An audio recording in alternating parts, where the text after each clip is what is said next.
આને હાથકડી પહેરાવો, ઇન્સ્પેક્ટરે જોરથી ટેબલ પર હાથ પછાડ્યો અને તેમનો ગુસ્સાભર્યો અવાજ આખા પોલીસ સ્ટેશનમાં ગુંજી ઉઠ્યો। આ સાંભળતા જ મારા પગ નીચેથી જમીન સરકી ગઈ। મારું આખું શરીર ધ્રુજી રહ્યું હતું અને ગળામાં જાણે કાંટા વાગી રહ્યા હોય તેવું લાગતું હતું। મેં ગભરાયેલા અવાજે કંઈક કહેવા માંગ્યું, પણ મોઢામાંથી શબ્દો નીકળી જ ન શક્યા। સાહેબ, હું નિર્દોષ છું, મેં હાથ જોડીને કહ્યું। સામે પેલી સ્ત્રી ખુરશી પર પગ ચડાવીને બેઠી હતી અને તેના ચહેરા પર જીતનું સ્મિત હતું। તેણે પોતાના મોંઘા ચશ્મા ઉતારીને ટેબલ પર મૂક્યા અને તુમાકીથી બોલી, ઇન્સ્પેક્ટર સાહેબ, મેં તો પહેલાં જ કહ્યું હતું કે આના જેવા બે કોડીના માણસોની ઈમાનદારી માત્ર ત્યાં સુધી જ હોય છે જ્યાં સુધી તેમને મોકો નથી મળતો। આણે મારો ફોન પણ ચોર્યો છે અને મારા 10,000 રૂપિયા પણ ઓળવી ગયો છે। ના સાહેબ, હું બૂમ પાડી ઉઠ્યો, મને પૈસા ક્યાંયથી મળ્યા નથી, મને તો ખાલી ફોન જ મળ્યો હતો, બસ બહુ થયું। ઇન્સ્પેક્ટરે આંગળી ચીંધીને મને ચૂપ કરાવ્યો। તમારા જેવા લોકો પહેલાં ચોરી કરો છો અને પછી નિર્દોષ હોવાનું નાટક કરો છો। કોન્સ્ટેબલ, લઈ જાઓ આને અને જેલમાં પૂરી દો। કોન્સ્ટેબલે મારો હાથ પકડી લીધો। જેલના સળિયા મારી આંખો સામે નાચવા લાગ્યા। મેં આકાશ તરફ જોયું અને મનોમન કહ્યું, હે ભગવાન, શું મારી ઈમાનદારીનું આજ ફળ મળશે? શું મારી ભલાઈ કરવાની આજ સજા હશે? મારી આંખો સામે અંધારા આવવા લાગ્યા અને મને લાગ્યું કે હવે બધું પૂરું થઈ ગયું છે કે ત્યારે જ પેલા ફોન પર એક નોટિફિકેશન આવ્યું અને પછી મારું નામ સાર્થક છે। હું આ જેલમાં કેવી રીતે પહોંચ્યો અને ગુનેગારોની લાઈનમાં કેવી રીતે ઊભો રહ્યો, આ એક લાંબી કહાની છે જેમાં ગરીબી, મજબૂરી અને પરીક્ષા સામેલ છે। હું મારા ભાઈ બહેનોમાં સૌથી મોટો હતો। અમારા ઘરમાં ગરીબી તો પહેલેથી જ હતી, પરંતુ પપ્પાના મૃત્યુ પછી તો જાણે ખૂબ મોટો સહારો જ છીનવાઈ ગયો હતો। તેમના મૃત્યુને થોડા જ દિવસો વીત્યા હતા કે ઘરમાં ખાવાના ફાંફા પડવાની ચિંતા થવા લાગી। માં મારી તરફ જોતી તો તેમની આંખોમાં લાચારી સ્પષ્ટ દેખાતી। એક રાત્રે તે મારી પાસે આવી અને મારા માથા પર હાથ ફેરવતા બોલી, સાર્થક બેટા, હવે તું જ આ ઘરનો મોભી છે અને તું જ આ ઘરનો સહારો છે। તારા પિતા પછી આ જવાબદારી ભગવાને તારા ખભા પર નાખી છે। મેં માનો હાથ પકડી લીધો અને કહ્યું, મમ્મી, તમે ચિંતા ન કરો, જ્યાં સુધી હું જીવતો છું મારા ભાઈ બહેનો પર આંચ નહીં આવવા દઉં। હું પોતે ભૂખ્યો રહી લઈશ, પણ તેમને પેટ ભરીને ખવડાવીશ। મારાથી નાની 3 બહેનો અને એક ભાઈ હતો। ભાઈ સૌથી નાનો હતો અને બહેનો મોટી થઈ રહી હતી। હું ઈચ્છતો હતો કે ભલે હું ભણી ગણી ન શકું, પણ મારી બહેનો અને ભાઈ ભણી ગણી જાય અને કોઈ મુકામ પર પહોંચે। બીજા દિવસે મેં પપ્પાનો જૂનો થેલો કાઢ્યો, તેને સાફ કર્યો અને માર્કેટમાંથી ઉધારમાં ફળ લઈને એ જ 4 રસ્તા પર ઊભો રહી ગયો જ્યાં પપ્પા ઊભા રહેતા હતા। સવારથી સાંજ સુધી હું બૂમો પાડતો રહ્યો, સફરજન લઈ લો, કેળા લઈ લો। લોકો આવતા, ભાવતાલ કરતા, ક્યારેક કંઈક ખરીદી લેતા તો ક્યારેક જોઈને જ આગળ વધી જતા। પણ ભગવાનનો આભાર હતો કે અમારું ગુજરાન ચાલવા લાગ્યું। દિવસો આવી જ રીતે પસાર થઈ રહ્યા હતા કે એક નવી મુસીબતે દસ્તક લીધી। માએ બાળપણમાં જ મારો સંબંધ અમારા દૂરના એક ઓળખીતાના ઘરે નક્કી કરી દીધો હતો। હવે જ્યારે હું કમાવા લાગ્યો હતો તો તે લોકો મા પર દબાણ કરવા લાગ્યા। એક સાંજે મારા સાસરીવાળા ઘરે આવ્યા તો તેમનો અંદાજ બદલાયેલો હતો। બોલ્યા, જુઓ બહેનજી, હવે તો સાર્થક કમાવા પણ લાગ્યો છે અને અમારી દીકરી પણ મોટી થઈ ગઈ છે। મહોલ્લાવાળા વાતો બનાવે છે, ભલાઈ એમાં જ છે કે હવે આપણે આ બંનેના લગ્ન કરી દઈએ। માં એ નજર ઝુકાવીને કહ્યું, પણ હજી તો તેણે કામ સંભાળવાનું જ શરૂ કર્યું છે। અમારી પાસે એટલા પૈસા ક્યાં થયા છે કે લગ્નનો ખર્ચ ઉઠાવી શકીએ। જો થોડો સમય હજી મળી જાય તો તેમણે વાત કાપતા કહ્યું, જુઓ બહેનજી, જો તમે ટાળમટોળ કરશો તો અમે સમજીશું કે તમારી દાનત બદલાઈ ગઈ છે। મારી દીકરી મોટી છે, મારે તેના પછી બાકીના બાળકો માટે પણ તો વિચારવું પડશે। જો તમે અત્યારે તૈયાર નથી તો ચોખ્ખું જણાવી દો, અમે કોઈ બીજો સંબંધ જોઈ લઈએ છીએ। આ વાત માના દિલ પર ખૂબ ખરાબ રીતે વાગી। તેમને લાગ્યું કે જો આ સંબંધ તૂટી ગયો તો જૂની સગાઈ પણ ખરાબ થઈ જશે અને બાકી ઓળખીતાઓમાં પણ આપણું નાક કપાઈ જશે। તે જ રાત્રે માં એ મારી સાથે વાત કરી, બેટા, હું જાણું છું કે તારા પર પહેલાથી જ ઘણી જવાબદારીઓ છે, પણ તારા સાસરીવાળા નારાજ થઈ રહ્યા છે। જો આપણે ના પાડી તો સંબંધ તૂટી જશે। મેં માના પરેશાન ચહેરાને જોયો અને ઊંડો શ્વાસ લઈને કહ્યું, માં, જો તમારી ખુશી આમાં જ છે તો મને કોઈ વાંધો નથી। બાકી બધું ભગવાન જોઈ જ રહ્યો છે, તે જ કોઈ રસ્તો કાઢી આપશે। આ રીતે સાદગીથી મારા લગ્ન વિધા સાથે થઈ ગયા। વધારે લોકો આવ્યા નહોતા, બસ અમુક નજીકના સગા હતા। હું મારી દુલ્હનને પરણીને પેલા જૂના 3 ઓરડાવાળા મકાનમાં લઈ આવ્યો જે પપ્પાએ બનાવ્યું હતું। વિધાના આવ્યા પછી જવાબદારીઓ ઓર વધી ગઈ। પહેલાં જ મુશ્કેલીથી ગુજરાન ચાલતું હતું, હવે એક વધુ વ્યક્તિનો ખર્ચ જોડાઈ ગયો। મોંઘવારી દરરોજ વધી રહી હતી અને મારી આવક ત્યાંની ત્યાં જ હતી। પણ વિધા ખૂબ સમજદાર પત્ની સાબિત થઈ. તેણે ક્યારેય કોઈ વસ્તુની માંગણી ન કરી અને ન તો કોઈ ફરિયાદ કરી. તે ઘરની પરિસ્થિતિ સમજતી હતી અને હંમેશા મને દિલાસો આપતી, સાર્થક, તમે બિલકુલ પરેશાન ન થાઓ, ભગવાન આપણો સાથ આપશે, તમે બસ મહેનત કરો, પ્રગતિ આપવી તેનું કામ છે. તેની વાતોથી મારી હિંમત વધી જતી. હું વહેલી સવારે માર્કેટ જતો, ત્યાંથી તાજા ફળ લાવતો અને આખો દિવસ 4 રસ્તા પર ઊભો રહેતો. ક્યારેક વરસાદ પડતો, ક્યારેક આકરો તડકો, પણ હું મારી જગ્યાએથી હલતો નહીં. દરેક પસાર થતો દિવસ એક નવી પરીક્ષા લઈને આવતો. 1 વર્ષ પછી ભગવાને અમને દીકરીની ખુશી આપી. ઘરમાં ખુશીઓ તો આવી, પણ ખર્ચાઓનું તોફાન પણ સાથે આવી ગયું. દીકરીના દૂધ, દવા અને બીજા ખર્ચાઓએ મારી કમર તોડી નાખી. માએ મને સમજાવ્યું, બેટા, આ બાળકી પોતાના નસીબનો ભાગ લઈને આવી છે, એટલે ગભરાતો નહીં. બસ એક વાત યાદ રાખજે, ક્યારેય લાલચમાં આવીને કાળી કમાણી ઘરે ન લાવતો, કારણ કે કાળી કમાણી ઘરની પ્રગતિ ઉજાડી દે છે અને સંતાનને પણ બરબાદ કરી દે છે. માની આ શીખ મારા માટે મારા દિલ પર છપાઈ ગઈ. મેં નિર્ણય કર્યો કે ભલે હું ભૂખ્યો મરી જાઉં, પણ મારા ઘરવાળાઓને કાળી કમાણીનો એક પૈસો પણ નહીં ખવડાવું. સમય પોતાની ગતિએ ચાલી રહ્યો હતો. મારી બહેનોનો સંબંધ પણ નક્કી થઈ ગયો. છોકરાવાળા સારા લોકો હતા, પણ તેમની કેટલીક માંગણીઓ હતી. સગાઈને 2 વર્ષનો સમય વીતી ગયો હતો અને હવે તેઓ લગ્નની તારીખ નક્કી કરવા માંગતા હતા. એક રાત્રે વિધા મારી પાસે આવી અને ધીમેથી બોલી, સાર્થક, ઘરમાં રાશન પૂરું થઈ ગયું છે. લોટના ડબ્બામાં બસ થોડોક જ લોટ બચ્યો છે, જે મેં સવાર માટે બચાવીને રાખ્યો છે. કાલ માટે કશું જ નથી. મેં તેની તરફ જોયું. તેના ચહેરા પર પરેશાની હતી, પણ તે મને ટેન્શન આપવા નહોતી માંગતી. મેં મારા ખિસ્સા ફંફોડ્યા તો કેટલાક સિક્કા અને વળેલું નોટ નીકળ્યું. કુલ મળીને 300 રૂપિયા હતા. મેં તે પૈસા તેના હાથ પર મૂકી દીધા. તમે હાલ પૂરતી દાળ અને શાક મંગાવી લો. હું કાલે કોશિશ કરીશ કે વધારે કમાણી થઈ શકે. બીજી સવારે જ્યારે હું કામ પર જવા લાગ્યો તો મારી બહેન મારી પાસે આવી. તેની આંખોમાં આંસુ હતા. પહેલા સાસરીવાળાઓનો ફોન આવ્યો હતો. તેઓ કહી રહ્યા છે કે જો આ મહિને લગ્નની તારીખ નક્કી નહીં થાય તો તેઓ સંબંધ તોડી નાખશે. આ સાંભળીને મારા પગ ત્યાં જ જામી ગયા. મોટી મુસીબતે તો આ સંબંધ મળ્યો હતો. જો આ પણ હાથમાંથી નીકળી ગયો તો મારી બહેનની બદનામી થશે અને તેનું દિલ તૂટી જશે. મેં તેના માથા પર હાથ મૂક્યો અને પરાણે હસતા કહ્યું, તું ચિંતા ન કર બેટા, હું કંઈક ને કંઈક વ્યવસ્થા કરી લઈશ. હું તેમની સાથે વાત કરીશ અને થોડો સમય માંગી લઈશ. હું ઘરેથી નીકળી તો ગયો, પણ મારું મગજ સાવ શૂન્ય થઈ ગયું હતું. આખરે ક્યાંથી લાવીશ આટલા બધા પૈસા? બહેનના લગ્નમાં 2 લોકોને જમાડવાના પૈસા પણ તો નહોતા. દહેજ આપવું તો બહુ દૂરની વાત હતી. આખો દિવસ હું લારી પર ઊભો રહ્યો, પણ ગ્રાહક નામ માત્રના જ આવ્યા. સાંજે જ્યારે ઘરે પાછો ફર્યો તો જોયું કે ઘરમાં ઉદાસી ફેલાયેલી હતી. મારી મા અને બહેનો રડી રહી હતી. મેં ગભરાઈને પૂછ્યું, શું થયું? તો માએ રડતા રડતા જણાવ્યું કે છોકરાવાળાઓએ સંબંધ તોડી નાખ્યો છે. તેઓ કહી રહ્યા હતા કે જે લોકો 2 વર્ષમાં લગ્નની તારીખ નક્કી ન કરી શક્યા, તેઓ આગળ લગ્ન શું ખાક કરશે? આ સાંભળતા જ મારું લોહી ઉકળી ઉઠ્યું. હું દોડીને છોકરાવાળાના ઘરે ગયો અને ત્યાં તેમના પગ પકડીને ભીખ માંગવા લાગ્યો. ભગવાન ખાતર આવું ન કરો. મારી બહેનની જિંદગી બરબાદ થઈ જશે. મને થોડો હજી સમય આપી દો. હું પૈસા ભેગા કરી રહ્યો છું. પણ તેમણે મને ધક્કા મારીને ઘરમાંથી કાઢી મૂક્યો. અમારે તારા જેવા ભિખારી સાથે કોઈ સંબંધ નથી રાખવો. જા, જઈને તારી હેસિયતના લોકોમાં સંબંધ શોધો. તે રાત્રે હું ઘરે પાછો ન આવ્યો. સડક કિનારે બેસીને આખી રાત રડતો રહ્યો. મારી ગરીબી મારો ગુનો બની ગઈ હતી. મારી શરાફત, મને ઈમાનદારીની કોઈને પરવા નહોતી. બધાને માત્ર પૈસા જોઈતા હતા. બીજી સવારે હું ઘરે પાછો ગયો તો માહોલ એવો ને એવો જ હતો. કોઈએ સરખું જમ્યું નહોતું. ચૂલો ઠંડો પડ્યો હતો. પત્નીએ મને જોઈને આંસુ લૂછ્યા અને બોલી, સાર્થક, તમે હિંમત ન હારો. ભગવાન બધું ઠીક જ કરી દેશે. જોજો, દીદીનો આનાથી પણ સારો સંબંધ આવશે. મેં તીખા અવાજે કહ્યું, કયો સંબંધ આવશે વિધા? આ દુનિયામાં ગરીબો માટે કોઈ સંબંધ નથી હોતો. અહીં ઇજ્જત માત્ર પૈસાની હોય છે. જો આજે મારી પાસે પૈસા હોત તો મારી બહેન આમ રડી ન રહી હોત. હું ગુસ્સા અને હતાશામાં ઘરેથી નીકળી ગયો અને સીધો મારી લારી પર પહોંચ્યો. આજે મારું મન કરી રહ્યું હતું કે આખી દુનિયાને આગ લગાવી દઉં. મેં મારી લારીને સારી રીતે સજાવી અને ફળોને સાફસૂફ કરીને વ્યવસ્થિત મૂકવા લાગ્યો. આસપાસની લારીઓ પર ભીડ જામેલી હતી, પણ મારી લારી સાવ વેરાન હતી. કદાચ મારા નસીબમાં જ આ દિવસો લખ્યા હતા. હું વિચારી રહ્યો હતો કે આજે ઘરમાં ખાવા માટે કશું જ નથી. જો આજે પણ કમાણી ન થઈ તો મારા બાળકો અને ભાઈ બહેન ભૂખ્યા શું છે?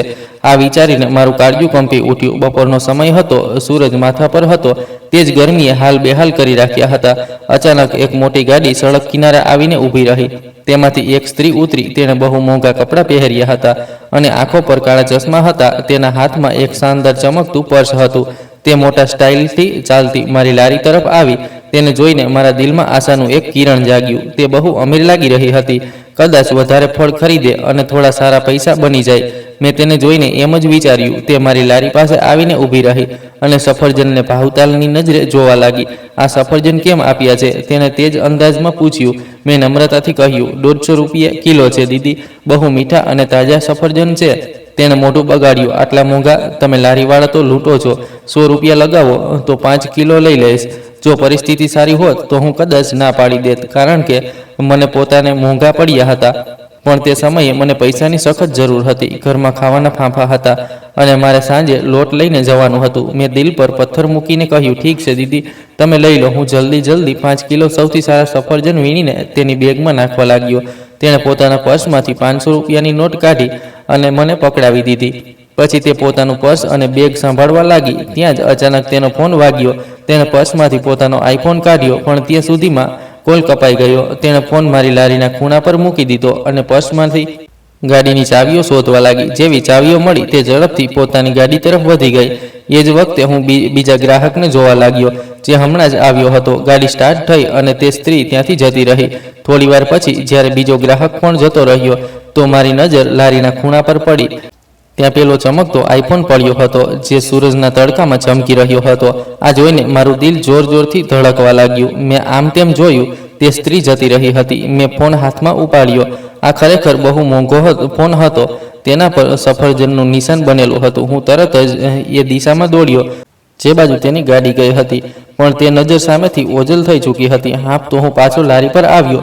ફોન હજી પણ મારા હાથમાં હતો અને શેતાન મારા મગજમાં જાતની વાતો નાખી રહ્યો હતો. સાર્થક, આ ફોન તો લાખોનો છે.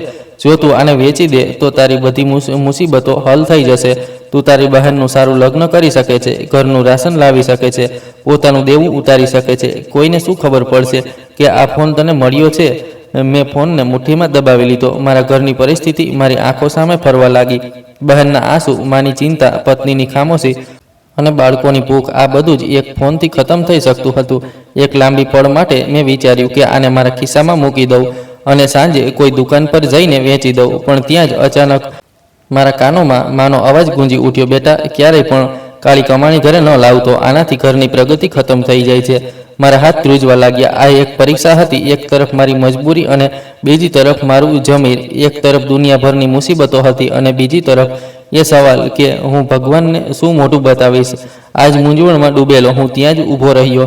સાંજ પડી ગઈ, પણ હું નિર્ણય ન કરી શક્યો કે મારે શું કરવું છે. ફોન મારા ખિસ્સામાં હતો અને તે મને અંગારાની જેમ ગરમ મહેસૂસ થઈ રહ્યો હતો. સૂરજ ડૂબી ચૂક્યો હતો અને અંધારું ફેલાઈ રહ્યું હતું, બિલકુલ એવી જ રીતે જેવી રીતે મારી જિંદગીમાં ફેલાઈ ચૂક્યું હતું. મેં લારી એક તરફ લગાવી અને પછી ઘર તરફ ચાલી નીકળ્યો. ખિસ્સામાં પડેલો તે ફોન દરેક ડગલે મારા જમીર પર દસ્તક દઈ રહ્યો હતો. મને ખબર નહોતી કે આ ફોન મારી જિંદગીમાં શું તોફાન લાવવાનો છે અને પેલી અમીર સ્ત્રી સાથે મારી મુલાકાત મારી દુનિયા કેવી રીતે બદલી નાખશે. ઘરે પહોંચીને મેં કોઈને કંઈ જ ન કહ્યું. બસ ચૂપચાપ જઈને સૂઈ ગયો. દિલમાં વિચિત્ર ગભરામણ હતી જે મને ચેન નહોતી લેવા દેતી. મેં અત્યાર સુધી પેલા ફોનને ઓન કરીને પણ નહોતો જોયો. તે મારા ખિસ્સામાં એક બોજની જેમ પડ્યો હતો. રાતનો સન્નાટો ઘેરો થઈ ચૂક્યો હતો, પણ મારા અંદરનો ઘોંઘાટ મને એક પળ માટે પણ નિરાંત નહોતો લેવા દેતો. ખાટલામાં સૂતા હું વારંવાર પડખા બદલી રહ્યો હતો. એવું લાગી રહ્યું હતું જાણે મારો દમ ઘૂંટી રહ્યો હોય. પાસે જ બીજા ખાટલા પર મારી પત્ની સૂઈ રહી હતી અને તેની સાથે મારી નાની દીકરી બેખબર ઊંઘની મજા લઈ રહી હતી.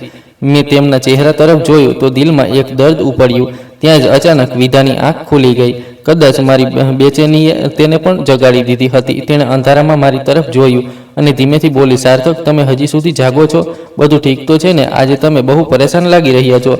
મેં તેને દિલાસો આપવા માટે જૂઠું બોલ્યો, ના, એવું કંઈ નથી. બસ કદાચ ગરમીના કારણે ઊંઘ નથી આવી રહી. તું સૂઈ જા. વિધા ઉઠીને બેસી ગઈ. તેણે મારા માથા પર હાથ મૂક્યો અને ચિંતાભર્યા અવાજે બોલી, તમારું શરીર તપી રહ્યું છે અને માથા પર પરસેવો પણ છે. જરૂર કોઈ વાત છે જે તમે મારાથી છુપાવી રહ્યા છો? શું દુકાન પર કોઈ તકલીફ થઈ છે કે પછી બહેનના સંબંધના કારણે પરેશાન છો? મેં ઊંડો શ્વાસ લીધો અને ઉઠીને બેસી ગયો. મારું મન થયું કે હું ત્યારે જ તેને બધું કહી દઉં. પેલા ફોન વિશે કહી દઉં જે અમારી બધી મુસીબતો હલ કરી શકતો હતો. પણ પછી મને ડર લાગ્યો કે ક્યાંક તે પણ મારી જેમ લાલચમાં ન આવી જાય અથવા મને કમજોર ન સમજવા લાગે. મેં તેનો હાથ પકડ્યો અને કહ્યું, વિધા, માણસ પર ક્યારેય એવો સમય આવે છે જ્યારે તેને સમજમાં નથી આવતું કે શું સાચું છે. એક તરફ તેની જરૂરિયાતો હોય છે અને બીજી તરફ તેનું જમીર. હું બસ આ જ મૂંઝવણમાં છું. વિધાએ મારી આંખોમાં જોયું અને બહુ ભરોસાથી બોલી, સાર્થક, હું તમને જાણું છું. તમે એ માણસ છો જે ભૂખ્યા રહી શકે છે પણ કોઈનો હક નથી મારી શકતા. જો કોઈ મુસીબત છે તો ભગવાન પાસે મદદ માંગો, તે પોતે રસ્તો બતાવશે. યાદ રાખો, કાળી કમાણીનો કોળિયો પેટની ભૂખ તો મિટાવી શકે છે પણ આત્માને હંમેશા માટે બીમાર કરી દે છે. તેની વાતોએ મારા ડગમગતા પગને સહારો આપ્યો. મેં તેનો હાથ દબાવ્યો અને કહ્યું, તું સાચું કહે છે. હવે તું સૂઈ જા. હું પણ કોશિશ કરું છું. તે સૂઈ ગઈ પણ હું જાણતો હતો કે તે જાગી રહી છે અને મારા માટે પ્રાર્થના કરી રહી છે. થોડી વાર પછી પાસેના મંદિરમાંથી સવારની આરતીનો અવાજ સંભળાવા લાગ્યો. આ અવાજ મારા માટે કોઈ સંદેશથી ઓછો નહોતો. હું તરત ઉઠ્યો, નાહી ધોઈને તૈયાર થયો અને ભગવાનના દર્શન માટે મંદિર પહોંચી ગયો. હું ઘણીવાર સુધી તેમની સામે હાથ જોડીને બેસી રહ્યો. મારી આંખોમાંથી આંસુ વહી રહ્યા હતા. એ ભગવાન, મને હિંમત આપજે. મને કોઈ પણ ખરાબ વિચારના બહેકાવાથી બચાવજે. મારી બહેનની ઇજ્જતનો સવાલ છે. મારા ઘરમાં ખાવાના ફાંફા છે પણ મને એટલી તાકાત આપજે કે હું આ ખોટા રસ્તે ન જાઉં. મને એ જ રસ્તો બતાવજે જે સાચો હોય. જ્યારે મેં આંખો ખોલી તો મારા દિલનો બોજ ઘણા અંશે હળવો થઈ ચૂક્યો હતો. મારે હવે નિર્ણય કરવામાં મોડું ન કરવું જોઈતું હતું. મેં મારા શર્ટના ખિસ્સામાંથી પેલો ફોન કાઢ્યો. સવારની આછી રોશનીમાં તે ફોન ઓર વધારે કિંમતી લાગી રહ્યો હતો. મેં તેને ઉલટપુલટ કરીને જોયો. આ ખરેખર બહુ મોંઘો ફોન હતો. મારા દિલમાં ફરીથી વિચાર આવ્યો કે જો હું આને વેચી દઉં તો આજે જ બહેનના સાસરે જઈને લગ્નની તારીખ નક્કી કરી શકું છું અને મહિનાભરનું રાશન પણ આવી જશે. આ જ વિચારોમાં ડૂબેલો હું ઘરે આવ્યો અને ખાટલા પર બેસીને વારંવાર એ જ વિચારતો રહ્યો. ત્યારે જ મા દરવાજે આવી ગઈ. તેમણે મારા હાથમાં ફોન જોયો અને પૂછ્યું, સાર્થક, આ કોનો ફોન છે બેટા? તારી પાસે તો આવો ફોન નહોતો. હું ગભરાઈ ગયો. મેં ફોન છુપાવવાની કોશિશ ન કરી કારણ કે હવે સાચું બોલવાનો સમય હતો. મેં કહ્યું, માં, કાલે એક અમીર સ્ત્રી મારી લારી પર ભૂલી ગઈ હતી. હું આને પાછો આપવા જઈ રહ્યો છું. માં મારી પાસે આવીને બેસી ગઈ. તેમણે ફોન મારા હાથમાંથી લીધો અને ધ્યાનથી જોવા લાગી. પછી મારા ચહેરા તરફ જોઈને મુસ્કુરાઈ. મારો વહાલો દીકરો, મને તારા પર ગર્વ છે.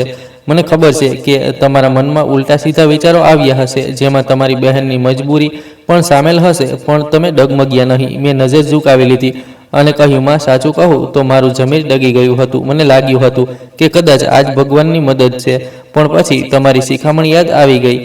તેમણે મારા માથા પર હાથ ફેરવ્યો અને બોલી, મદદ ભગવાન સાચા રસ્તેથી પણ મોકલી શકે છે બેટા. આ પ્રકારની કાળી કમાણી ક્યારે મદદ નથી હોતી. આ માત્ર એક પરીક્ષા હોય છે. જે અમાનત તારી પાસે આવી છે તેને તેના માલિકને પાછી આપી દે. જોજે ભગવાન તારા દિલને કેટલો સુકૂન આપશે. મેં ફોન પાછો ખિસ્સામાં મૂક્યો અને ઊભો થઈ ગયો. ઘરમાં હવે બધા જાગી ચૂક્યા હતા. મારી નાની બહેન પણ ચા બનાવી રહી હતી. જલ્દીથી મેં ચાનો એક ઘૂંટ ભર્યો. આજે મારે લારી પર જતા પહેલાં આ કામ પતાવવું હતું. મેં મોબાઈલ ઓન કરવાની કોશિશ કરી અને નસીબ જોગે તેના પર કોઈ પાસવર્ડ લાગેલો નહોતો અથવા કદાચ તે લોક જ નહોતો. સ્ક્રીન ઝળહળી ઉઠી અને તેના પર એક સુંદર બાળકની તસવીર દેખાઈ. મેં વિચાર્યું, આ જરૂર પેલા સ્ત્રીનું બાળક હશે. મેં કોન્ટેક્ટ લિસ્ટમાં ખોલ્યું. ત્યાં ઘણા નંબર અંગ્રેજી નામોથી સેવ હતા. મને સમજ નહોતું આવી રહ્યું કે કોને કોલ કરું. ત્યારે જ મારી નજર એક નંબર પર પડી જેના પર ડેડ લખેલું હતું. મેં વિચાર્યું, આ જરૂર તેના પપ્પાનો નંબર હશે. મેં નંબર ડાયલ કર્યો. મારું દિલ જોર જોરથી ધડકી રહ્યું હતું. બીજી તરફ રિંગ વાગવા લાગી. થોડીવાર પછી એક ભારે અને રોબદાર અવાજ આવ્યો. હેલો, કોણ છે? મેં ગળું સાફ કર્યું અને ધીમા અવાજે બોલ્યો, નમસ્તે સાહેબ, હું સાર્થક વાત કરી રહ્યો છું.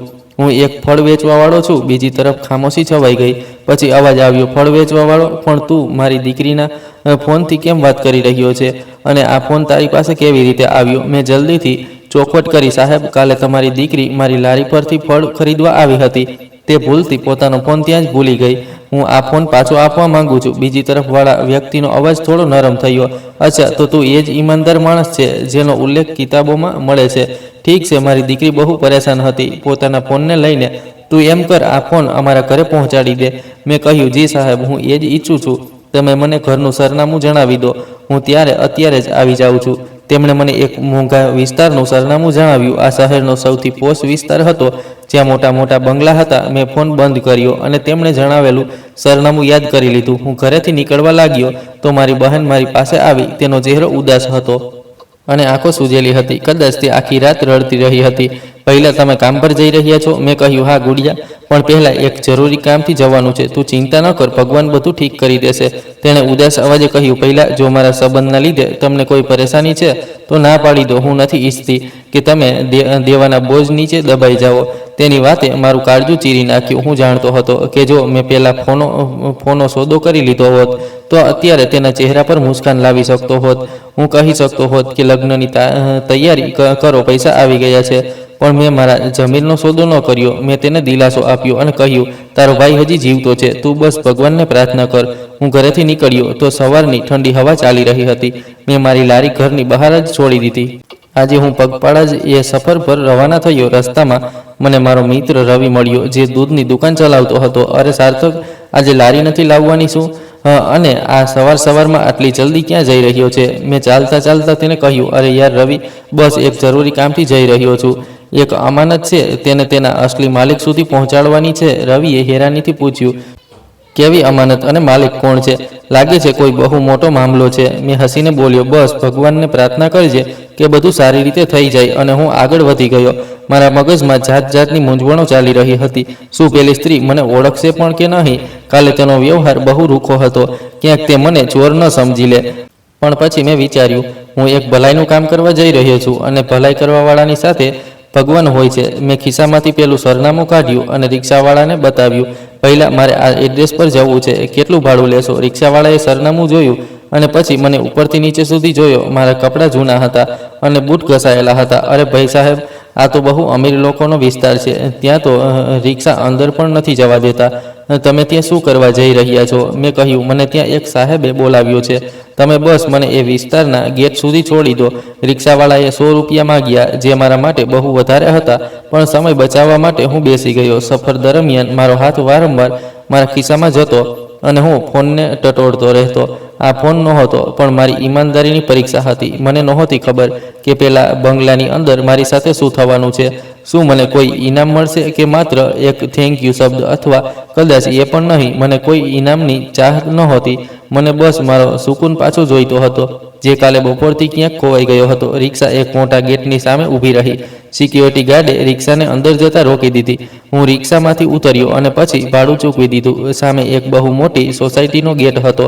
મેં સિક્યોરિટી ગાર્ડને જણાવ્યું કે મારે આ વાળા બંગલામાં જવું છે. સિક્યોરિટી ગાર્ડે ઇન્ટરકોમ પર વાત કરીને અને પછી મને અંદર જવાની પરવાનગી આપી દીધી. હું પગપાળા ચાલતો પેલા બંગલા તરફ આગળ વધ્યો. સડકો સાફ સુથરી હતી અને બંને તરફ લીલાછમ ઝાડ લાગેલા હતા. અહીંની દુનિયા જ અલગ હતી. સન્નાટો અને સુકૂન હતો. મારી વસ્તીના શોરબગોરથી બિલકુલ અલગ. આખરે હું પેલા બંગલાની સામે પહોંચી ગયો.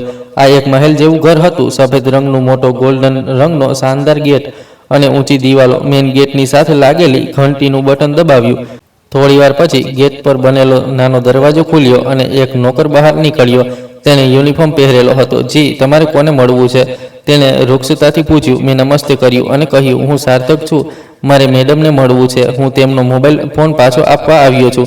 નોકરે મને અચરજથી જોયો અને પછી અંદર ફરીને કોઈક સાથે વાત કરી. થોડીવાર પછી તેને દરવાજો પૂરો ખોલી દીધો. આવી જાઓ અંદર, મેડમ નાસ્તો કરી રહ્યા છે. ત્યાં લોનમાં ઇંતજાર કરો. હું ડરતા અંદર દાખલ થયો. સામે એક બહુ સુંદર લોન હતી, જેમાં જાત જાતના ફૂલ ખીલેલા હતા.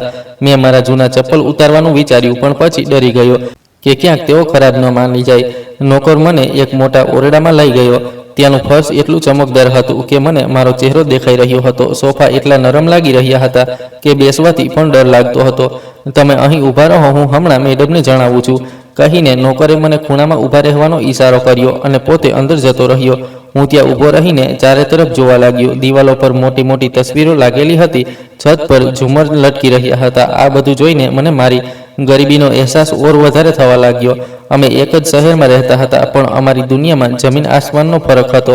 થોડી જ વાર પછી સીડીઓ પરથી ટીક ટીક અવાજ આવ્યો. મેં નજર ઉઠાવીને જોયું તો પેલી સ્ત્રી સીડીઓ ઉતરી રહી હતી.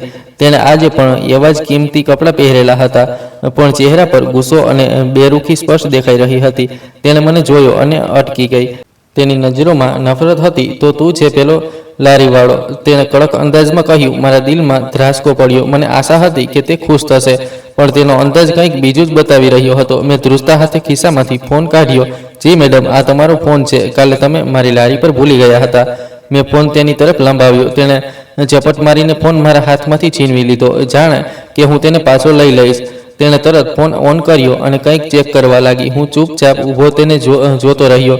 મને આશા હતી કે તે મને થેન્ક યુ કહેશે, પણ જે થયું તેના વિશે તો મેં સપનામાં પણ નહોતું વિચાર્યું. ફોન ચેક કર્યો પછી તેણે ગરદન ઉઠાવી અને બૂમો પાડવા લાગી, માત્ર ફોન અને બાકીની વસ્તુઓ ક્યાં છે? તારી હિંમત કેવી રીતે થઈ મારા ઘરે આવવાની? હું હક્કાબક્કા રહી ગયો. મેડમ, કઈ બાકી વસ્તુ? મને માત્ર આ ફોન જ મળ્યો હતો. પોતાની બકવાસ બંધ કર, તેણે બૂમ પાડીને કહ્યું. ફોનના કવરમાં મારા 10,000 રૂપિયા રાખેલા હતા, તે ક્યાં ગાયબ કરી દીધા? તે આ સાંભળતા જ મારા પગ નીચેથી જમીન સરકી ગઈ. 10,000 રૂપિયા? મેં તો કવર ખોલીને પણ નહોતું જોયું. મેડમ, ભગવાન સાક્ષી છે, મને કોઈ પૈસા નથી મળ્યા. હું તો ઈમાનદારીથી ફોન પાછો આપવા આવ્યો છું. અચ્છા, પોતાની ઈમાનદારીનું નાટક ન કર, તે કટાક્ષભર્યું હસતા બોલી. તમારા જેવા લોકોને હું ખૂબ ઓળખું છું. પહેલા વસ્તુઓ ચોરો છો, પછી ઇનામના લાલચમાં પાછી આપવા આવો છો અને ઉપરથી માલ પણ હજમ કરી લો છો. કાઢો મારા પૈસા. આ સાંભળતા જ મારી આંખોમાં આંસુ આવી ગયા. હું ગરીબ જરૂર છું મેડમજી, પણ ચોર નથી. જો મારે પૈસા રાખવા હોત તો હું આ લાખોનો ફોન લઈને તમારા ઘરે શું કામ આવત? તેણે મારી વાત સાંભળવાની જગ્યાએ નોકરને બૂમ પાડી. રાજુ, પોલીસને ફોન કર. કહે કે મેં ચોરને પકડી લીધો છે. ના મેડમજી, પોલીસને ન બોલાવો. હું કરગરિયો, હું સાચું કહી રહ્યો છું. તમે ઓછામાં ઓછું ભગવાનથી તો ડરો. મેં ભલાઈ કરી છે.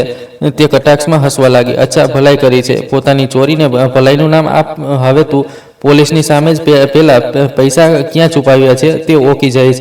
સમજમાં આવ્યું. તેણે પોતાનો ફોન ઉપાડ્યો અને કોઈ નંબર પર કોલ જોડી દીધો. હેલો ઇન્સ્પેક્ટર સાહેબ, મારા ઘરે તરત આવી જાઓ. મેં એક ચોરને પકડી રાખ્યો છે.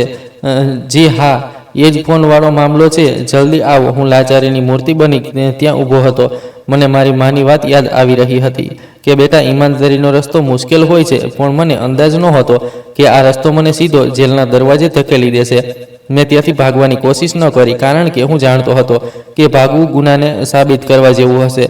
હું ત્યાં જ ઊભો રહ્યો, મારા નસીબ અને પેલી સ્ત્રીના જુલમ પર દુઃખ મનાવતો રહ્યો. હવે મને બસ પોલીસનો ઇંતજાર હતો અને મારા દિલમાં એ ડર બેસી ગયો હતો કે કદાચ હવે મારી ઈમાનદારી જ મારી બરબાદીનું કારણ બની જશે. બહાર ગાડીના સાયરનનો અવાજ આવ્યો અને મારું દિલ બેસી ગયું. થોડી પળો પછી ભારે બૂટનો અવાજ ઓરડાની બહાર સંભળાયો. દરવાજો ધડામ કરતો ખુલ્યો અને 3 પોલીસવાળા ઓરડામાં દાખલ થયા. આગળ એક ઇન્સ્પેક્ટર હતો, જેની મોટી મોટી મૂછો અને રોબદાર પર્સનાલિટી હતી. કોણ છે પેલો જેણે ચોરીની હિંમત કરી છે? ઇન્સ્પેક્ટરે ગરજદાર અવાજે પૂછ્યું.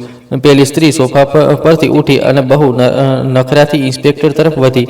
ઇન્સ્પેક્ટર સાહેબ, સારું થયું કે તમે જલ્દી આવી ગયા. આજ છે એ માણસ જે શરાફતનો ડગલો ઓઢીને આવ્યો છે, પણ અસલિયતમાં આ એક નંબરનો ચોર છે. ઇન્સ્પેક્ટરે મારી તરફ જોયું. તેની આંખોમાં શક અને નફરત હતી. તેણે મને ઉપરથી નીચે સુધી ઘૂર્યો, જાણે કોઈ મુજરીમનું નિરીક્ષણ કરી રહ્યો હોય.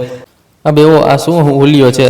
તું તો ભિખારી જેવો છે અને શોખ ચોરીના પાડી રાખ્યા છે.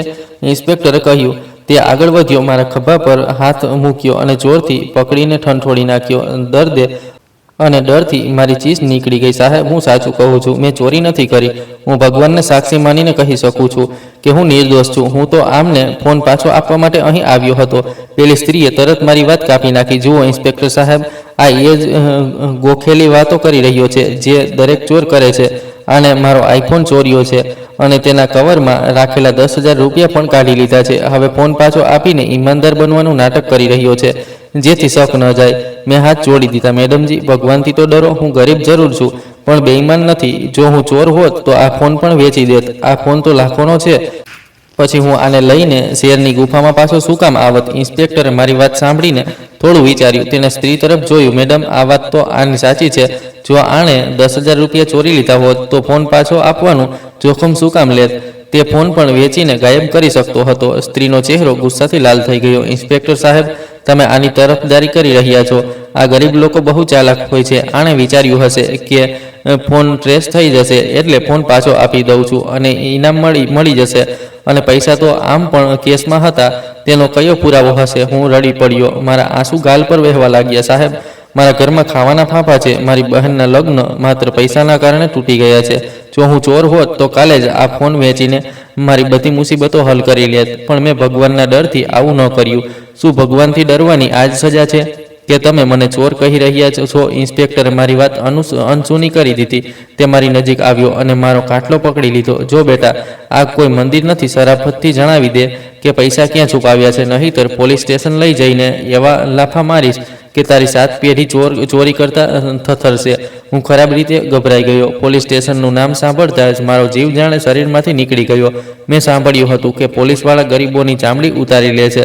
સાહેબ, હું સાચું કહી રહ્યો છું. તમે મારી તલાશી લઈ લો. મારી પાસે બધું મળીને પણ માંડ 100 રૂપિયા બચ્યા છે. ઇન્સ્પેક્ટરે સિપાહીને ઈશારો કર્યો. આની તલાશી લો. સિપાહીએ મને દબોચી લીધો અને મારા ખિસ્સા ફંફોડવા લાગ્યો. મારા શર્ટના ખિસ્સામાંથી અમુક સિક્કા અને અમુક વળેલા નોટ નીકળ્યા. કુલ મળીને તે 100 રૂપિયા જ હતા. આ સિવાય મારા ખિસ્સામાંથી એક નાની તસવીર પણ નીકળી, જે માએ મને આપી હતી. સિપાહીએ તે બધી વસ્તુઓ ઇન્સ્પેક્ટરના હાથમાં મૂકી દીધી. સર, આની પાસે તો કશું જ નથી. ઇન્સ્પેક્ટરે પેલા નોટ જોયા અને પછી મારી તરફ જોયું. બોલ, તે પૈસા ક્યાં છુપાવ્યા છે? બહાર કોઈ સાથીદારને આપીને આવ્યો છે કે પછી ક્યાંક રસ્તામાં દબાવી દીધા છે?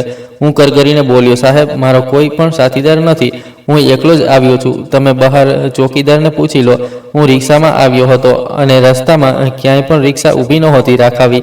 પેલી સ્ત્રીએ બહુ રૂક્ષતાથી કહ્યું, ઇન્સ્પેક્ટર સાહેબ, આ એમ નહીં માને. આને પોલીસ સ્ટેશન જ લઈ જાઓ અને ત્યાં જઈને આની બરાબરની જીભ ખોલાવો.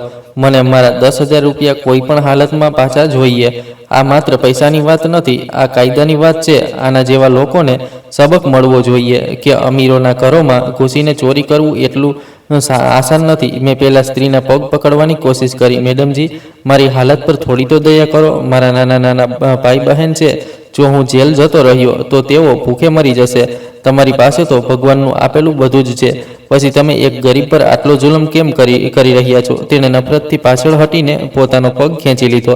દૂર રહે મારાથી. પોતાના ગંદા હાથ મારા કાંડાથી દૂર રાખ. આ નાટક પોતાની પત્ની અને બાળકોને બતાવજે. મને બસ મારા પૈસા જોઈએ. ઇન્સ્પેક્ટરે મને કાટલો પકડીને ઊભો કર્યો. ચાલ ભાઈ, બહુ થયું. હવે તારે જેલની હવા ખાવી પડશે. ત્યાં જઈને જ્યારે તારા પર દંડા વરસશે ત્યારે તને યાદ આવશે કે પૈસા ક્યાં રાખ્યા છે. મારા મનમાં માનો ચહેરો ફરી વળ્યો. તે ઘરે મારો ઇંતજાર કરી રહી હશે. મારી બહેન આશા રાખીને બેઠી હશે અને હું અહીં એક જૂઠા આરોપમાં ફસાઈ ચૂક્યો હતો. મેં ઇન્સ્પેક્ટરની સામે હાથ જોડી દીધા. સાહેબજી, મને ન લઈ જાઓ. મારી માં બહુ બીમાર છે. તે આઘાતથી મરી જશે. તમે મારા ઘરે ચાલીને જોઈ લો. અમારા હાલત પોતે જોઈ લો. અમે ભૂખે મરી શકીએ છીએ પણ કોઈનો હક નથી ખાઈ શકતા. ઇન્સ્પેક્ટરે કડક લહેજામાં કહ્યું, ઇમોશનલ વાતો કરવાનું બંધ કર. કાયદો પુરાવા માંગે છે. મેડમ કહી રહ્યા છે કે પૈસા ફોનની સાથે જ હતા અને હવે નથી તો જાહેર છે કે તે જ લીધા છે. તેણે પોતાની કમર પરથી હાથકડી કાઢી. હાથકડીની તેજ ચમક જોઈને મારું દિલ બેસી ગયું. મેં છેલ્લી કોશિશ તરીકે કહ્યું, સાહેબ, એકવાર તો મારી વાત સાંભળી લો. આ ફોનને લઈ લો. કદાચ આમાં કોઈ એવી વસ્તુ હોય જે મારી સચ્ચાઈ સાબિત કરી શકે. મેં તો આને ઓન કરીને પણ નથી જોયો. પેલી સ્ત્રી તરત બોલી ઉઠી, આ ફોનમાં જોવાલાયક એવું શું છે? આ મારો ફોન છે અને હું જાણું છું કે આમાં શું છે. તું બસ સમય બગાડી રહ્યો છે.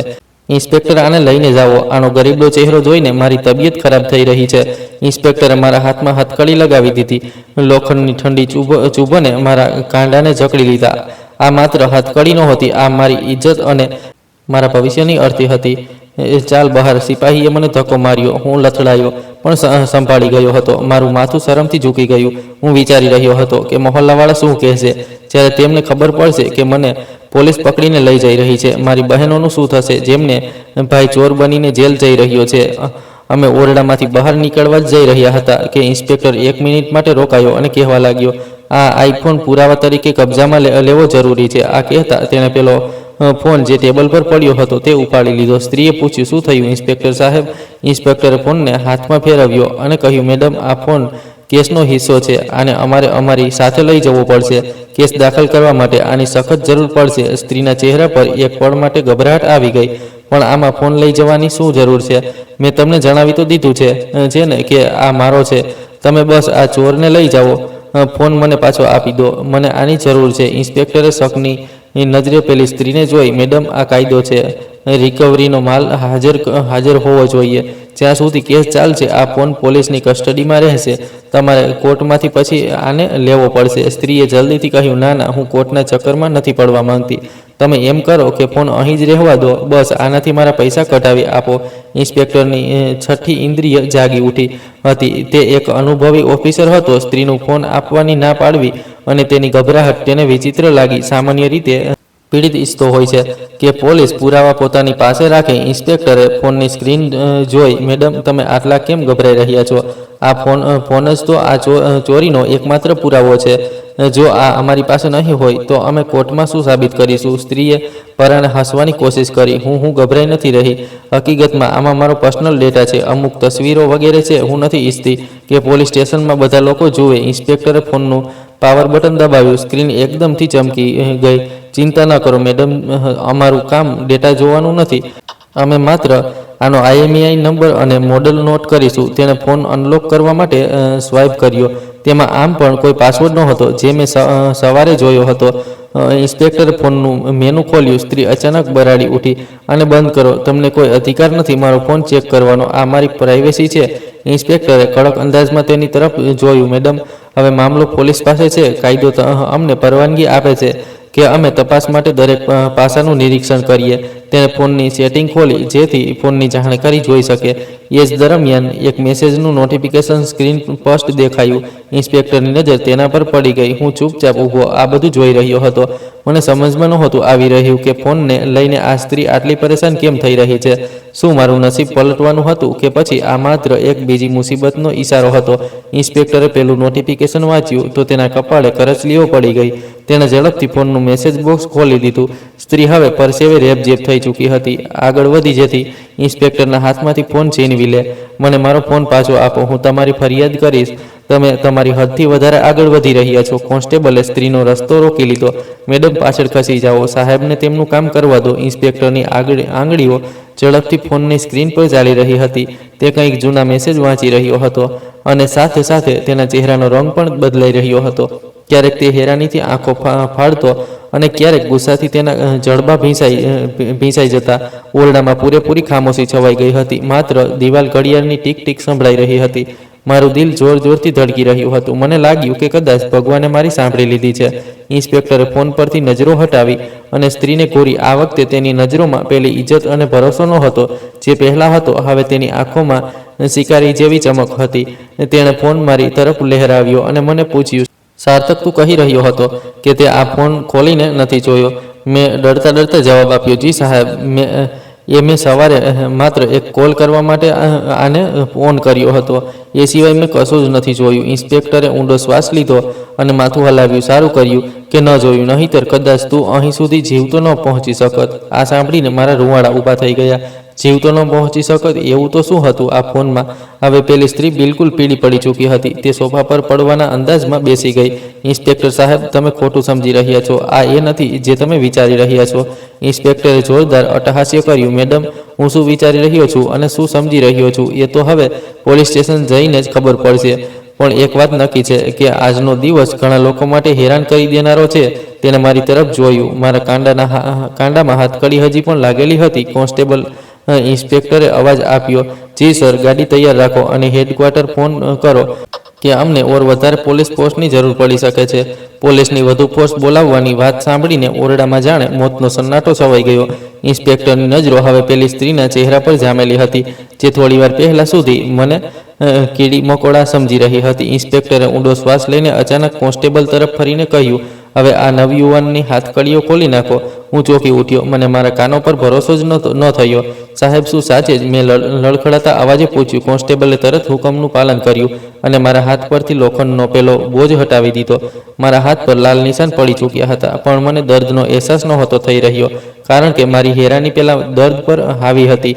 પેલી સ્ત્રી પોતાની જગ્યાએથી ઉછળી પડી. આ તમે શું કહી રહ્યા છો ઇન્સ્પેક્ટર સાહેબ? આ તો ચોર છે. આણે મારો ફોન ચોર્યો છે અને પૈસા પણ ખાધા છે. તમે આને છોડી રહ્યા છો? ઇન્સ્પેક્ટરના ચહેરા પર એક અજીબ સુકૂન હતું, જાણે તેને કોઈ બહુ મોટી ગૂંચવણનો છેડો મળી ગયો હોય. તેણે પેલો આઈફોન હવામાં લહેરાવ્યો અને પેલી સ્ત્રીની આંખોમાં આંખો નાખીને પૂછ્યું, મેડમ, એક છેલ્લી વાર પૂછી રહ્યો છું, શું આ તમારો ફોન છે? શું તમે આની માલકીન હોવાનો દાવો કરો છો? સ્ત્રીએ ગભરાહટમાં કહ્યું, હા હા, આ મારો જ ફોન છે. હું 50 વાર જણાવી ચૂકી છું. ઇન્સ્પેક્ટરના હોઠ પર એક કટાક્ષભરી મુસ્કાન આવી ગઈ. બહુ સરસ. તેણે અચાનક પોતાનો અવાજ બુલંદ કર્યો જે ઓરડાની દિવાલો સાથે ટકરાયો. કોન્સ્ટેબલ, આ સ્ત્રીને હથકડી લગાવો. આ વાત એક ધડાકા જેવી હતી જેણે અમને બધાને હલાવીને રાખી દીધા. હું હક્કાબક્કા રહી ગયો અને પેલી સ્ત્રી પથ્થરની મૂર્તિ બની ગઈ. શું તમારું મગજ ખરાબ થઈ ગયું છે? હું આ શહેરની એક બહુ જાણીતી હસ્તી છું. તમને અંદાજ પણ છે કે તમે કોની સાથે વાત કરી રહ્યા છો? સ્ત્રી બરાડીને બોલી. ઇન્સ્પેક્ટરે ફોનની સ્ક્રીન બધાની સામે કરી દીધી. મેડમ, આ ફોન 3 મહિના પહેલા એક મોટા ઓનલાઈન ફ્રોડ કેસમાં રેકોર્ડ પર છે. સાયબર ક્રાઇમવાળા 3 મહિનાથી આના IMEI નંબરને ટ્રેસ કરી રહ્યા હતા. આ ફોનથી ડઝનો ગરીબ લોકોના બેંક એકાઉન્ટ ખાલી કરવામાં આવ્યા છે. આજે આ ફોન પકડાયો છે અને તમે પોતે આ સ્વીકારી ચૂક્યા છો કે આ તમારો ફોન છે. આ સાંભળતા જ સ્ત્રીના ચહેરા પરથી રંગ એમ ઉડી ગયો, જાણે કોઈએ તેનું લોહી જ નીચોવી લીધું હોય. તેના પગ ધ્રુજવા લાગ્યા. નહીં, આ તો જૂઠ છે. આ ફોન તો મેં પોતાની વાત પૂરી જ ન કરી શકી. ઇન્સ્પેક્ટરે કડક અંદાજમાં કહ્યું, તો તમે ખરીદો હતો. આખરે કઈ ચોરીનો ફોન વાપરીને તમે ગરીબોને લૂંટતા હતા અને પોતાને બચાવવા માટે તેને પોતાની ગાડીની સીટ નીચે છુપાવીને રાખતા હતા. કાલે આ ભૂલથી તમારા હાથમાંથી સરકીને પેલા લારીવાળા પાસે રહી ગયો. ઇન્સ્પેક્ટરે મારી તરફ ઈશારો કર્યો અને આ ગરીબની કમનસીબી જુઓ કે ઈમાનદારી બતાવવા આ તમારા ઘરે આવી ગયો. તમે ડરી ગયા કે જો આને ફોન ખોલી લીધો તો તમારી કાળી કરતૂત સામે આવી જશે, એટલે તમે ઉલટું આના પર જ 10,000 રૂપિયાની ચોરીનો આરોપ લગાવી દીધો, જેથી પોલીસ આને તરત અહીંથી લઈ જાય અને ફોન તમને પાછો મળી જાય. સ્ત્રી હવે બિલકુલ ખામોશ થઈ ચૂકી હતી. તેની આંખોમાં દહેશત નાચી રહી હતી. કોન્સ્ટેબલે આગળ વધીને એ જ હથકડી તેના નાજુક કાંડામાં નાખી દીધી જે થોડીવાર પહેલાં મારા હાથમાં હતી. લોખંડનો એ જ અવાજ જે મારા માટે બેઇજ્જતી હતી, હવે પેલી સ્ત્રીની ઓળખ બની ગઈ હતી. ઇન્સ્પેક્ટર તેના પર બરાડ્યો. આ જ છે એ સ્ત્રી જે આ ફોનથી લોકોને લૂંટતી હતી. ન ક્યારેય કોઈની ગરીબી જોઈ અને ન ક્યારેય કોઈની લાચારી, બસ પોતાની તિજોરીઓ ભરવાની ભૂખ હતી. અને જ્યારે આ બિચારો પોતાની ઈમાનદારીની ફરજ નિભાવવા આવ્યો તો તે આને જ ચોર બનાવી દીધો. સ્ત્રીનો બધો ઘમંડ ધૂળમાં મળી ચૂક્યો હતો. તે સોફા પર પડી ગઈ અને મોઢું છુપાવીને રડવા લાગી. તેના ઘરમાં સ્મશાન જેવી ખામોશી છવાઈ ગઈ હતી. નોકર બહારથી મોઢું ફાડીને ઊભા હતા. ઇન્સ્પેક્ટર મારી તરફ વધ્યો. હું હજી સુધી મારી જગ્યા પર થર બનીને ઊભો હતો. મને ભરોસો જ નહોતો થઈ રહ્યો કે ભગવાને આટલી જલ્દી ઇન્સાફ કરી દીધો. ઇન્સ્પેક્ટરે સીધા ઊભા રહીને મને સેલ્યુટ કર્યું. હું ગભરાઈ ગયો. અરે સાહેબ, આ તમે શું કરી રહ્યા છો? હું તો એક મામૂલી લારી લગાવવાવાળો છું. ઇન્સ્પેક્ટરે આગળ વધીને મને ગળે લગાવી લીધો. તેની આંખોમાં મારા માટે ઇજ્જત હતી. નહીં બેટા, તું કોઈ મામૂલી નથી. તું સમાજનો એ હીરો છે જે કોલસાની ખાણમાં પણ ચમકવાનું નથી છોડતો. તું ગરીબ લારીવાળો થઈને પણ આટલો ઈમાનદાર હોઈ શકે છે. અને આ સ્ત્રી કરોડોની માલિક થઈને પણ લાલચમાં આંધળી થઈ ગઈ. તેણે મારા ખભા પર હાથ મૂક્યો અને કહ્યું, તારા લીધે આજે એક બહુ મોટી ગેંગ પકડાઈ છે. તું કાયદાનો ગુનેગાર નથી, પણ તું કાયદાનો મદદગાર છે. જો તું લાલચમાં આવીને આ ફોન વેચી દેત તો કદાચ અમે એ લોકો સુધી ક્યારેય પણ ન પહોંચી શકત. તારી ઈમાનદારીએ આજે ઇન્સાફનું માથું ગર્વથી ઊંચું કરી દીધું છે. મારી આંખોમાંથી આંસુ વહેવા લાગ્યા. આ આંસુ દુઃખના નહીં, સુકૂનના હતા. સાહેબ, મેં તો બસ એ જ કર્યું જે મારી માએ મને શીખવ્યું હતું. ઇન્સ્પેક્ટર મુસ્કુરાઈને બોલ્યો, તારી માએ તને બહુ સારા સંસ્કાર આપ્યા છે. જા સાર્થક, પોતાના ઘરે જા. તારા ઘરવાળા પરેશાન હશે. અને યાદ રાખજે, ઇજ્જત બેંક બેલેન્સથી નહીં, ચારિત્ર્યથી મળે છે. હું પોલીસની ગાડીમાં બેસીને નહીં, પણ પોતાના પગ પર ચાલીને પેલા બંગલાથી બહાર નીકળ્યો. તે દિવસે મને 10,000 રૂપિયાનું ઇનામ ન મળ્યું. મારું ખિસ્સું હજી પણ ખાલી હતું, પણ મારું દિલ ભરેલું હતું. મને એ મળ્યું હતું જે પૈસાથી ક્યાંય વધારે કિંમતી હોય છે. ઇજ્જત મેં શીખી લીધું હતું કે દરેક અમીર ઇજ્જતદાર નથી હોતો અને દરેક ગરીબ ગુનેગાર નથી હોતો. જમીરનો સોદો ન કરીને મેં મારી દુનિયા અને મારા કર્મ બંનેને જ સાચા રાખ્યા હતા. જ્યારે હું ઘરે પહોંચ્યો તો મા અને પત્ની દરવાજે જ ઇંતજાર કરી રહી હતી. મને હેમખેમ જોઈને માએ મને ગળે લગાવી લીધો. મેં તેમને આખી કહાની સંભળાવી તો માએ હાથ જોડીને ભગવાનનો આભાર માન્યો. તેમણે મારા માથા પર હાથ ફેરવીને કહ્યું, બેટા, મેં કહ્યું હતું ને કે ઈમાનદારીની કમાણીમાં જ સુકૂન છે. આજે જો તું કાળી કમાણી તરફ જાત તો કદાચ જેલમાં હોત. ભગવાને તારી ઇજ્જત રાખી લીધી. આ પછી મારી જિંદગીમાં એક અજીબ તરક્કી આવી ગઈ. કદાચ ભગવાનને મારી પેલી સચ્ચાઈ પસંદ આવી ગઈ હતી. મારી બહેનો સંબંધ એવી જગ્યાએ નક્કી થયો જ્યાં સાસરીવાળાઓએ દહેજનું એક તણખું પણ માંગવાની ના પાડી દીધી. તેમણે કહ્યું કે અમને બસ શરીફ પરિવારની દીકરી જોઈએ છે. મારો ધંધો જે પહેલાં માત્ર લારી સુધી સીમિત હતો, ધીમે ધીમે વધવા લાગ્યો. લોકોને જ્યારે મારી આ કહાનીની ખબર પડી તો તેઓ દૂર દૂરથી મારી પાસે ફળ ખરીદવા આવવા લાગ્યા. આજે ભગવાનની મહેરબાનીથી હું આ ચોક પર એક મોટી દુકાનનો માલિક છું. હવે હું તડકામાં લારી લઈને બૂમો નથી પાડતો, પણ પોતાની ખુદની દુકાનના કાઉન્ટર પર બેસું છું. મારી સાથે 2-3 માણસો કામ કરે છે. જેના ઘરનો ચૂલો આ દુકાનના લીધે સળગે છે. આજે મારી પાસે કોઈ વસ્તુની કમી નથી. મારા બાળકો સારા સ્કૂલમાં ભણે છે અને ઘરમાં ખુશહાલી છે. પણ પેલો આઈફોન વાળો કિસ્સો આજે પણ મારા મગજમાં છપાયેલો છે. જ્યારે પણ બુરાઈ મને બહેકાવવાની કોશિશ કરે છે અથવા ધંધામાં કોઈ બેઈમાની કરવાનો વિચાર આવે છે તો મને પેલી હથકડી અને ઇન્સ્પેક્ટરનું સેલ્યુટ યાદ આવી જાય છે. સાચું છે કે ઈમાનદારી એક એવું ઝાડ છે જેનું ફળ પાકવામાં વાર જરૂર લાગે છે, પણ જિંદગી એ મને એ જ સબક શીખવ્યો છે કે માણસને ક્યારેય પણ પોતાના સિદ્ધાંત અને જમીરનો સોદો ન કરવો જોઈએ, ભલે હાલાત ગમે તેટલા ખરાબ કેમ ન હોય. ભગવાન ક્યારેય પણ ઈમાનદાર માણસનો હાથ નથી છોડતો. તો મિત્રો, તમને આ કહાની પસંદ આવી છે અને તમે કયા શહેરમાંથી આ કહાની સાંભળી રહ્યા છો? અમને કોમેન્ટ કરીને જરૂર જણાવો. વિડીયોને લાઇક કરો, હાઇપ આપો અને વધારેમાં વધારે શેર કરો. ચેનલ પર નવા છો તો સબસ્ક્રાઈબ કરો અને નોટિફિકેશન બેલ દબાવો, જેથી આગલી અપડેટ સૌથી પહેલાં તમને મળે. ધન્યવાદ.